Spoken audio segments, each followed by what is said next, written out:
श्रीराम समर्थ. श्री गोंदवलेकर महाराज प्रवचने. दिवस 8वा. नामाचे प्रेम नामाच्या सहवासाने येईल. नामाचे प्रेम येण्यासाठी आपल्या प्रेमळ आईकडेच बघा. मुलाला जर ताप आला तर आईच्या पोटात धस्स होते.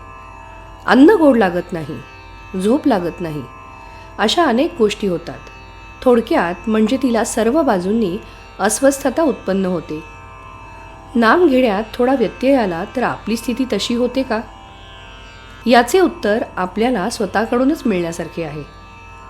नाम घेणे हा माझा धर्म आहे, ते माझे आद्य कर्तव्य आहे. त्याच्याशिवाय जगणे म्हणजे मेल्यासारखेच आहे. नाम घेण्यात माझे अत्यंतिक हित आहे. किंबहुना मी नामाकरताच जन्माला आलो आणि तद्रूपच होऊन जाईन इतक्या प्रज्वलित भावनेने नाम घेणे जरूर आहे. आणि मग प्रेम आले नाही ही गोष्ट शक्यच नाही. प्रेम येत नाही याचा अर्थच हा की आम्ही खऱ्या आस्थेने नाम घेत नाही. या सर्वावर उपाय म्हणजे नाम घेण्याच्या निश्चयाने ते जसे घेता येईल तसे घेत राहणे. तेच नाम आपल्याला एक एक पाऊल पुढे नेऊन ध्येय गाठून देईल. परिस्थिती चांगली आली म्हणजे नाम घेईन असे म्हणणारा मनुष्य नाम कधीच घेत नाही. नाम हे मनात किंवा उच्चार करूनही घेता येते. नामात राहावे म्हणजे अंतःकरणाची शुद्धता होईल आणि अंतःकरण शुद्ध झाले की भगवंताचे प्रेम येईल. नुसत्या पुष्कळ जपापेक्षा विवेकाने आणि विचाराने आलेले प्रेम नामात असणे जरूर आहे.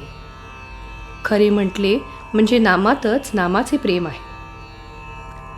ताकात लोणी असतेच, फक्त ते वर दिसत नाही. पण ताक घुसळल्यावर जसे ते वर येते तसे भगवंताचे नाम आपण घेतले की त्याचे प्रेम आपोआप वर येते. साध्या शब्दांचा देखील आपल्या वृत्तीवर परिणाम होऊन तो भाव आपल्या मनात जागृत होतो. मग भगवंताच्या नामाने भगवंताचे प्रेम का नाही येणार?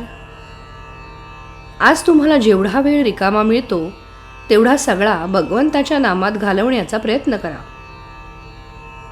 पुष्कळ दिवस एका घरात राहिल्याने त्या घराविषयी आपल्याला प्रेम येतेच ना. प्रपंचाचे प्रेम आपल्याला सहवासाने आले आहे, तसे नामाच्या अखंड सहवासाने त्याचे प्रेम आपोआपच येईल. उठता बसता चालता बोलता आपण अनुसंधान ठेवण्याचा प्रयत्न करावा. कोणतेही व्यसन कालांतराने पचनी पडते आणि मग मनुष्य जास्त जास्त त्याच्या अधीन जातो. अफूचेच पहा, दिवसेंदिवस त्या माणसाला जास्त अफू लागते. त्याप्रमाणे भगवंताच्या चिंतनाचे आपल्याला व्यसन लागले पाहिजे. कोणतीही चांगली गोष्ट साधायला कठीण असणारच, पण अगदी थोड्या श्रमात पुष्कळ साधून देणारे नामासारखे दुसरे साधन नाही.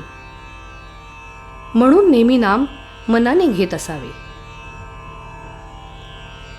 तात्पर्य: नामाचे प्रेम यायला एक गुरूंना ते आवडते म्हणून घ्यावे, किंवा दुसरे नामातच माझे कल्याण आहे या भावनेने घ्यावे. श्रीराम समर्थ.